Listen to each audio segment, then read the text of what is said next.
Assalamualaikum warahmatullahi wabarakatuh. Apa khabar anak-anak semua? Didoakan anda semua sihat walafiat dan sentiasa berada di bawah lindungan dan rahmat Allah. Okey anak-anak, sekarang COVID semakin meningkat. Marilah kita sama-sama mendoakan supaya COVID-19 ini diangkat oleh Allah ke tempat asalnya, dan anak-anak diingatkan supaya sentiasa menjaga diri, okey, sentiasa menjaga SOP, okey, apabila keluar jangan lupa memakai pelitup muka dan jaga jarak, okey, untuk kebaikan anda semua, okey.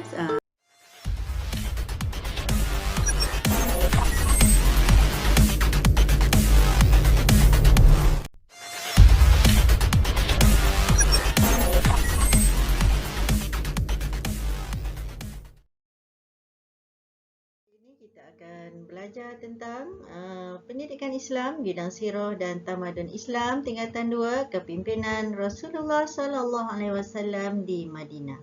Okey, pelajar-pelajar dah sedia dengan buku? Okey, sila ambil buku dan lihat buku teks muka surat 167 hingga 172. Sebelum kita belajar tentang kepimpinan Rasulullah sallallahu alaihi wasallam di Madinah, kita perlu mengetahui apakah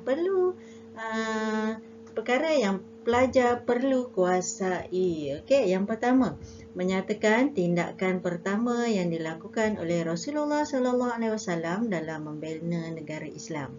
Okey, yang kedua, pelajar perlu mengetahui dan dapat menjelaskan kepimpinan Rasulullah sallallahu alaihi wasallam dalam bidang ibadah, kemasyarakatan, politik dan ketenteraan. Okey, dan yang ketiga, diharapkan pelajar dapat mengambil iktibar yang boleh diambil daripada kepimpinan Rasulullah dalam pentadbirannya di Madinah.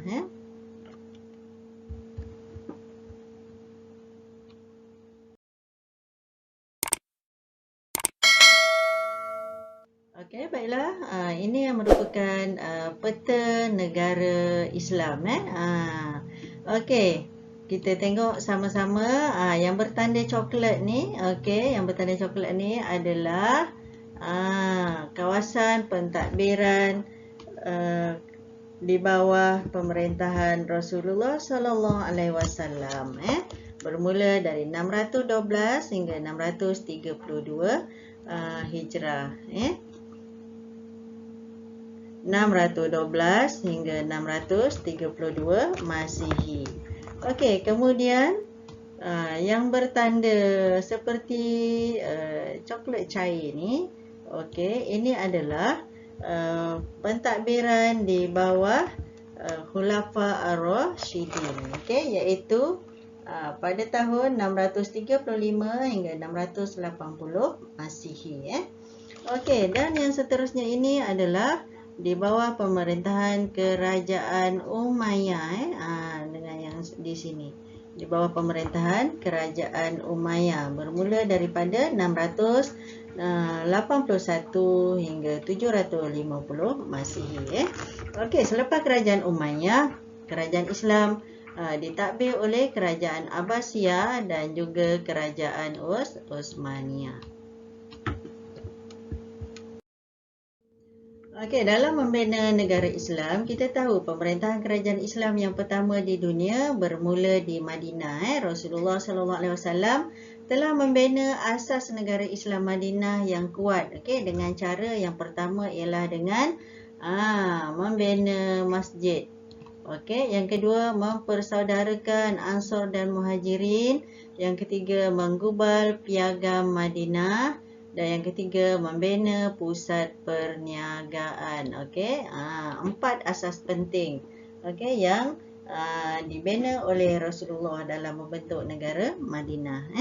Okey, kepimpinan baginda yang hebat dapat dilihat dari aspek dari 4 aspek. Okey, yang pertama ialah ibadah.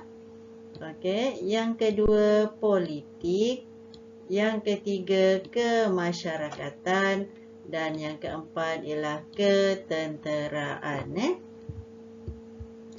Okey, dan seterusnya kita bincang satu persatu tentang kehebatan kepimpinan Rasulullah sallallahu alaihi wasallam. Okey, di mana sebelumnya daripada Anas radhiyallahu anhu bahawa Rasulullah sallallahu alaihi wasallam pernah berdoa yang berbunyi Allahumma ja'al bil madinati di afaima bima kata minal barakah. Okey, rawahul muttafaqun alaih, yang bermaksud, wahai Tuhanku, jadikanlah Madinah ini 2 kali ganda keberkatan daripada yang telah engkau jadikan di Madinah. Okey, yang pertama dari sudut ibadat. Okey, pengikat hubungan antara manusia dengan Allah. Okey, kita dah tahu dah ibadat ni hablum minallah dan juga hablum minan nas. Jadi pengikat hubungan antara manusia dengan Allah. Okey, yang pertama, ini dia. Rasulullah menjadi imam. Okey, ni yang paling penting ni. Rasulullah menjadi imam pada setiap solat fardu.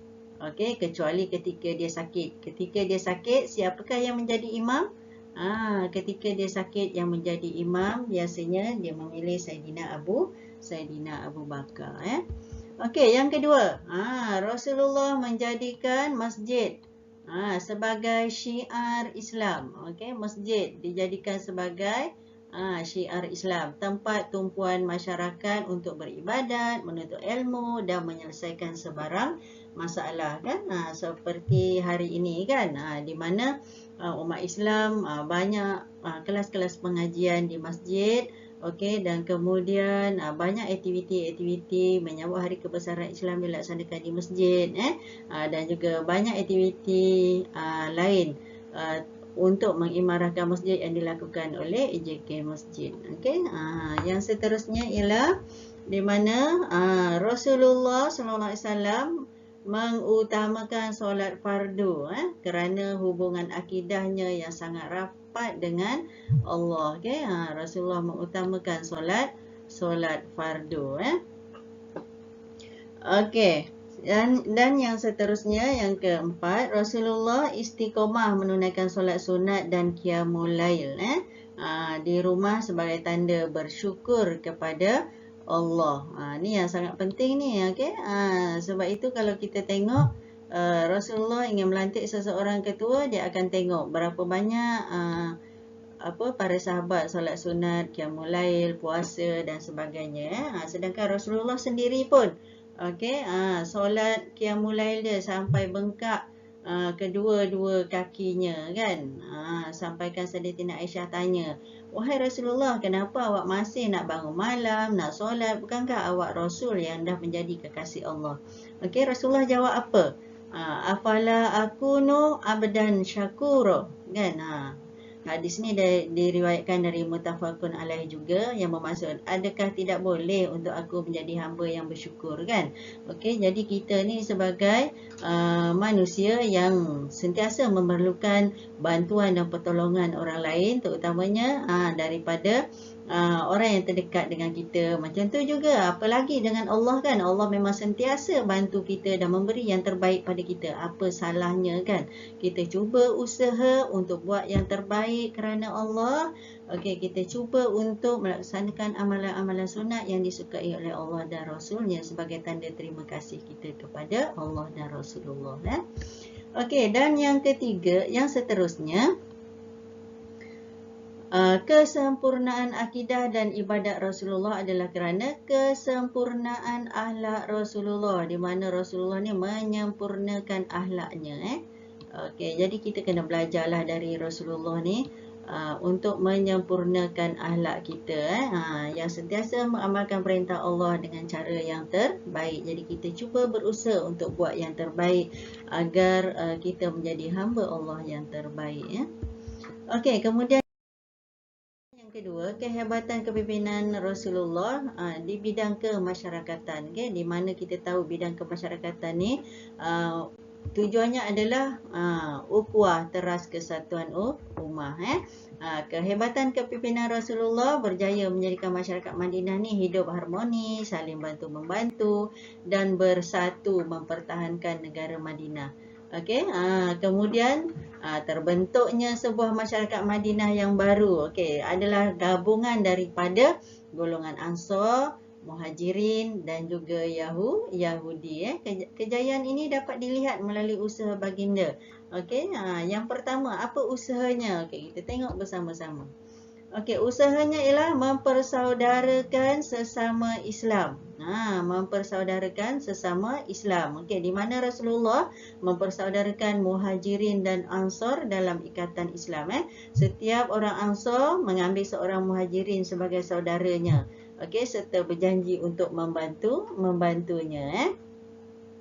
Okey, orang Ansar memberikan pelbagai bantuan seperti tempat tinggal dan harta. Bukan tempat tinggal, harta je, sampai isteri pun sanggup dia berikan kepada orang-orang Muhajirin. Begitu baik sekali hati orang Ansar kan, untuk membantu kaum Muhajirin.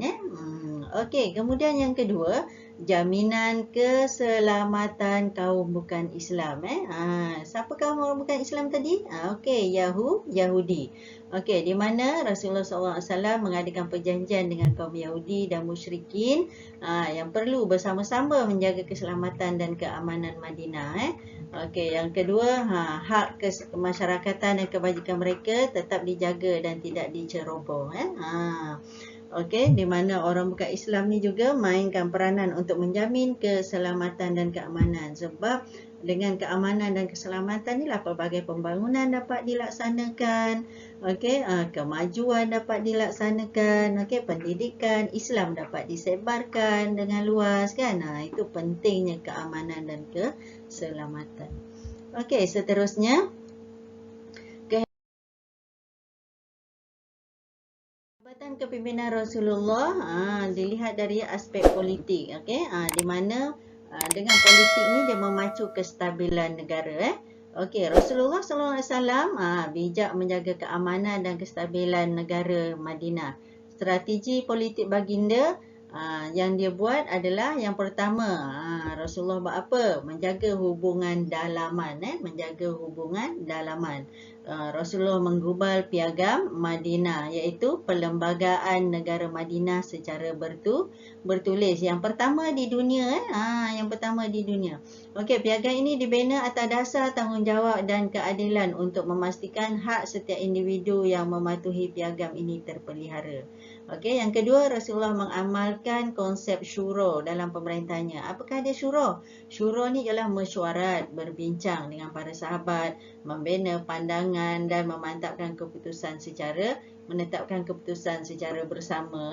Walaupun Rasulullah ni seorang rasul, dia tahu apa yang terbaik, namun dia cuba untuk mengadakan perbincangan, mengajar kita bersepakat dalam perbincangan, mengajar kita macam mana cara nak mentadbir negara dengan baik. Maksudnya kalau idea seorang saja memang sukarlah kan untuk dilaksanakan. Jadi perlu idea dari semua orang dan kemudian semua orang kena bersetuju dan bersama-sama untuk melaksanakannya agar wawasan tadi tercapai. Okey, yang kedua, hubungan luaran. Okey, di mana Rasulullah mengadakan rundingan dengan kabilah Arab yang ada di sekitar Madinah supaya terjalinnya hubungan silaturahim. Macam negara kita menjalinkan hubungan dengan Indonesia, Singapura, Indonesia, Brunei kan. Kena buat baik dengan jiran tetangga kan, baru kita boleh maju dan bila kita ada masalah mereka akan bantu kita. Okey, kemudian yang kedua, Rasulullah mengikat perjanjian persahabatan dengan mereka atau sekurang-kurangnya perjanjian berkecuali supaya mereka tidak akan menyokong atau berperang untuk mana-mana pihak. Itu yang penting tu, keselamatan kan. Okey, yang seterusnya, Rasulullah sangat patuh kepada syarat-syarat perjanjian tersebut. Yalah, kita ni orang Islam memang kena patuh dengan apa yang kita janji. Okey, kalau kita tidak menepati janji, kita mungkir janji, diberi amanah kita hianat, bercakap kita bohong, itu kategori apa? Kita kategori golongan apa? Golongan munafik. Okey, kemudian Rasulullah mengutus surat kepada kerajaan luar sekitar Madinah untuk mengajak mereka beriman kepada Allah. Itu caranya, secara diplomasi namanya kan. Secara perlahan, okey. Kemudian ajak berdakwah dengan bijaksana. Okey, seterusnya kita lihat Piagam Madinah. Okey, apa dia Piagam Madinah tadi? Perlembagaan negara Madinah yang secara ditulis. Okey, kemudian berkaitan dengan bukan Islam, kelompok Yahudi ni diiktiraf sebagai satu umat. Okey, dijamin keselamatan dia kan. Okey, dijamin keselamatan orang-orang bukan Islam di Madinah. Okey, kemudian setiap kelompok agama ni bebas mengamalkan agama mereka dan pegangan masing-masing. Okey, macam kat negara kita juga. Okey, kaum Kristian, kaum Buddha, Hindu, okey, boleh melaksanakan ajaran agama masing-masing. Kemudian orang musyrikin Madinah tidak boleh memberi bantuan kepada orang musyrikin Mekah. Tak boleh sebab apa?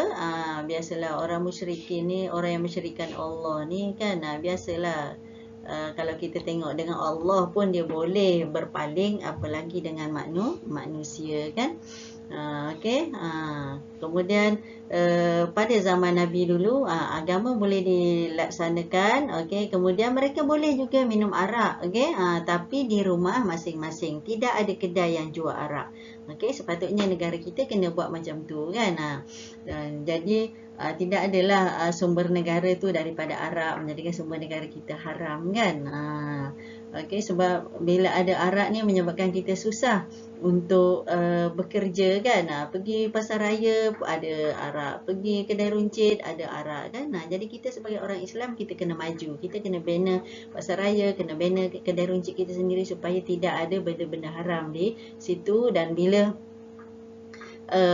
pewaris-pewaris generasi muda negara ingin bekerja, dah tak menjadi halangan lagi. Sebab arak ni memang Allah nyatakan, siapa yang terlibat dengan arak, baik mengangkat, baik membawa, okey, baik menyusun dan sebagainya, yang terlibat dengan arak, pemandu lori arak pun kena hukuman. Okey, jadi kita bimbang di situ. Okey, kemudian seterusnya sebarang perselisihan perlu dirujuk kepada Rasulullah. Kena rujuk pada Rasulullah sebab Rasulullah itu adalah pemimpin ketika itu kan. Okey, kemudian setiap pihak yang mengikat perjanjian perlu taat kepada pemerintah Rasulullah. Okey, kemudian semua pihak wajib menjaga kesucian kota Madinah. Okey, semua orang wajib. Okey, macam kita, semua ahli warga negara wajib menjaga keamanan negara, keamanan Malaysia. Okey. Dan seterusnya,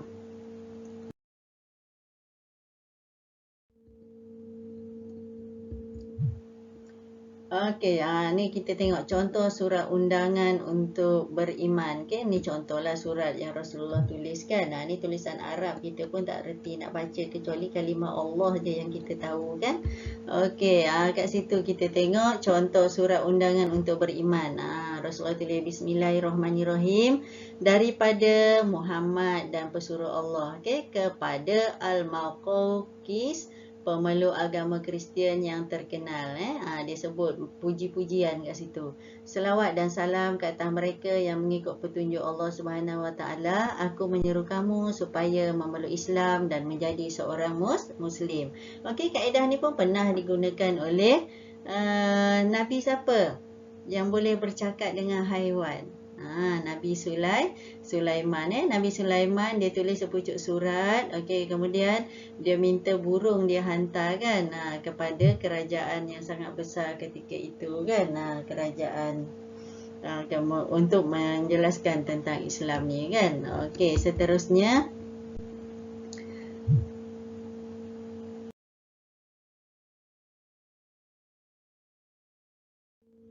Kehebatan kepimpinan Rasulullah dari aspek ketenteraan. Okay, kenapa tentera penting? Menjulang maruah agama, mempertahankan nyawa. Kewibawaan Rasulullah dalam aspek ketenteraan dapat menjaga maruah agama dan keselamatan umat Islam. Okay, antara tindakan Rasulullah termasuklah yang secara umumnya mengutamakan perdamaian berbanding peperangan. Rasulullah akan mendahulukan perdamaian. Barulah bila dah terdesak baru peperangan. Sebab tu Rasulullah hantar surat dulu kan. Kemudian Rasulullah menubuhkan pasukan peronda. Pasukan peronda ni pasukan perisik lah kan. Untuk mendapatkan maklumat musuh. Kalau sekarang pasukan perisik. Pasukan perisik ni kenalah orang yang hebat-hebat dari segi fizikal dan juga mental. Sebagai ancaman dan dugaan yang akan diperolehi kan orang yang terlibat dengan tentera ni. Kemudian yang ketiga, mengamalkan peperangan beretika. Apa dia peperangan beretika ni? Tidak membunuh orang awam dan tidak merosakkan tanaman. Tidak merosakkan hospital, tidak merosakkan sekolah, tidak membunuh kanak-kanak, tidak membunuh perempuan, tidak membunuh orang tua. Itu peperangan yang beretika yang dilaksanakan oleh Islam kan. Kalau kita tengok hari ni Israel, apa Israel buat? Orang bukan Islam ni, orang musyrikin ni dia menghalalkan segala cara. Yang penting matlamat dia tercapai kan. Di mana dia mengebom apa? Baru-baru ni hospital kan, kesian Palestin kan. Kemudian sekolah dan yang teruk sekali dia mengebom kedutaan kan, menyebabkan berlakunya perselisihan faham kat situ. Kemudian memperkuatkan umat Islam dengan ilmu. Sebab itu penting tu ilmu dan juga kemahiran ketenteraan. Ada strategi-strategi ilmu peperangan yang perlu tentera-tentera kuasai kan, kemahiran-kemahiran tertentu, kemahiran melompat, kemahiran memanjat, kemahiran menembak kan. Jadi tentera kena tahu kan kemahiran untuk apa? Mengenal pasti penipu, pembohong dan sebagainya lah kan. Seterusnya mengetuai hampir ke semua peperangan. Hebat Rasulullah kan. Mengetuai hampir ke semua peperangan. Dengan kemahiran yang tinggi dan meminimumkan kehilangan nyawa dan harta. Tu yang paling penting. Rasulullah ni adalah pemimpin contoh. Dialah imam, dialah ketua peperangan kan. Segalanya dari dia kan. Dialah penasihat, dialah hakim kan, dialah pemerintah. Memang hebat Rasulullah kan. Yang seterusnya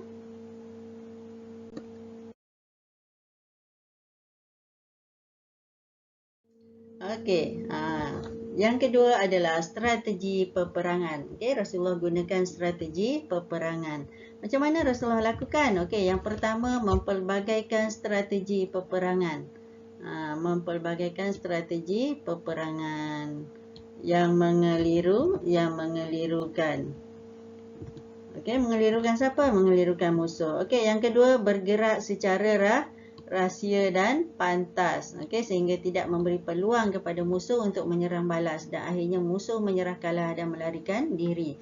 Konsep ni ditiru oleh Jepun, di mana Jepun ni sentiasa pantas dan dialah yang terdahulu. Kalau kita tengok cara Jepun jalan kan, sangat pantas, buat kerja pantas.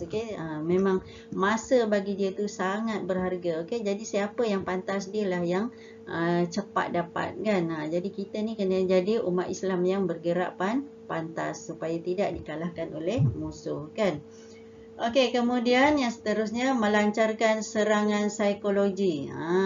Melancarkan serangan psikologi untuk melemahkan musuh dan dapat mengelakkan pertumpahan darah kan. Contoh masa pembukaan kota Mekah, Rasulullah banyak pasang kemah, banyak pasang unggun api kan. Jadi seolah-olah macam ramainya tentera yang datang ketika itu. Menyebabkan penduduk kota Madinah pun banyak berserah diri kan. Okey, kemudian tidak panik walaupun berada dalam situasi genting. Ni sifat seorang pemimpin. Dia banyak je, ada sahaja idea dia dan dia tidak mudah panik. Okey, dalam keadaan genting dan terus bangun, susun strategi baru kan. Macam main bola sepak. Okey, dah saat-saat genting dah ni. Macam mana nak buat ni, nak bagi menang, nak bagi gol kan. Jadi pemimpin ni dia ada je idea dia macam mana nak bagi menang kan. Okey. Contohnya dalam peperangan Uhud kan. Suasana genting berlaku apabila kumpulan memanah meninggalkan lokasi mereka sehingga mencemaskan barisan tentera Islam. Okay? Tapi Rasulullah menyusun strategi baru dengan membuat pertahanan di kawasan tinggi di Bukit Uhud. Akhirnya tentera Islam dapat dikumpulkan semula dan kembali gigih menyerang musuh. Pelajaran yang boleh diambil daripada kepimpinan Rasulullah sallallahu alaihi wasallam. Okey, yang pertama kita tengok dari aspek ibadat. Okey, yang pertama mengajak anggota keluarga dan rakan-rakan membudayakan ibadat dalam kehidupan.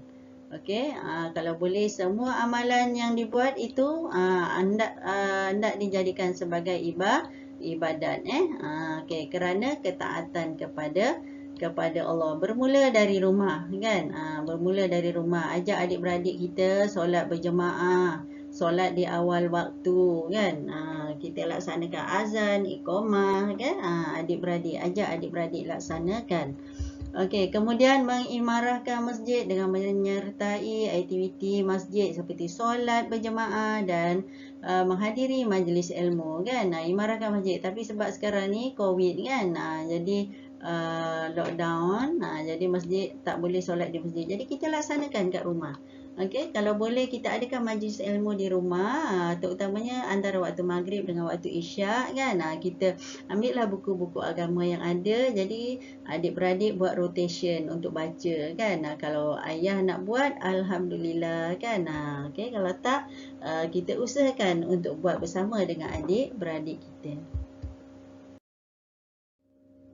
Okey, yang kedua dari aspek kemasyarakatan. Yang pertama, iktibar yang kita boleh ialah menyertai dan menggerakkan.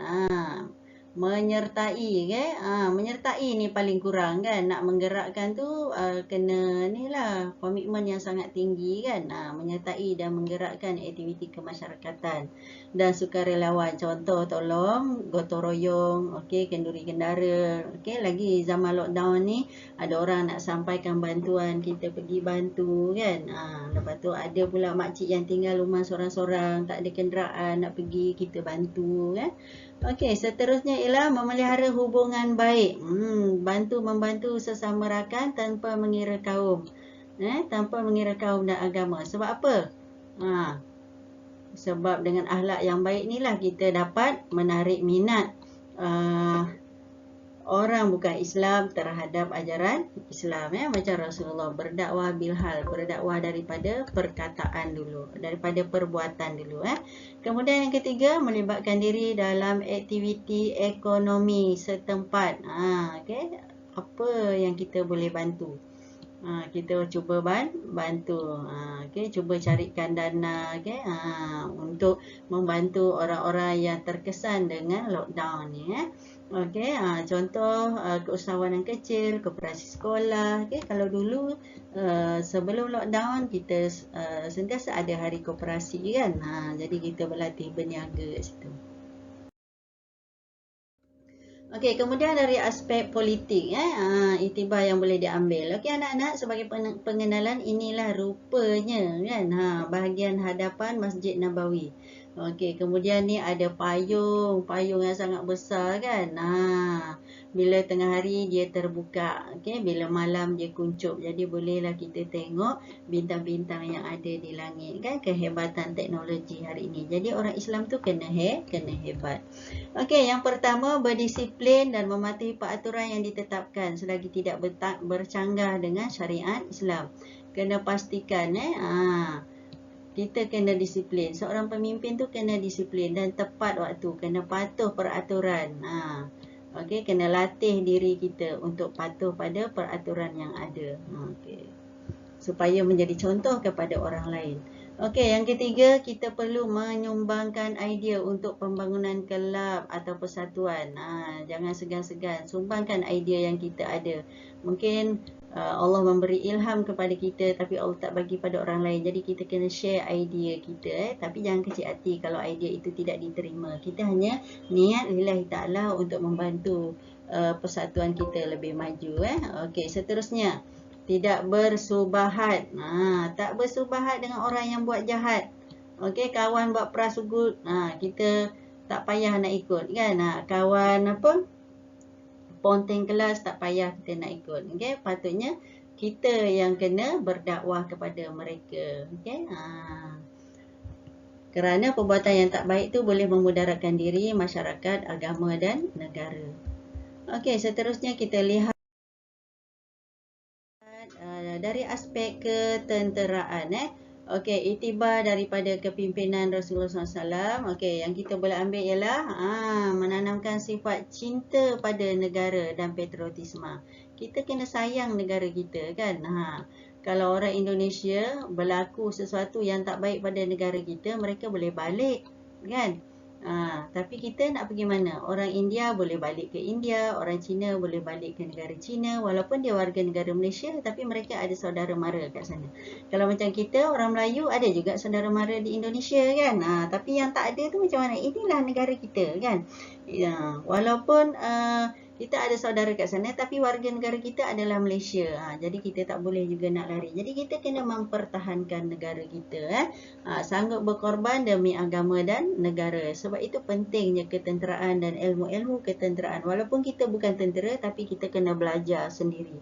Okay, belajar memanah, belajar membaling, belajar terjun payung terjun tu, belajar berenang dan sebagainya.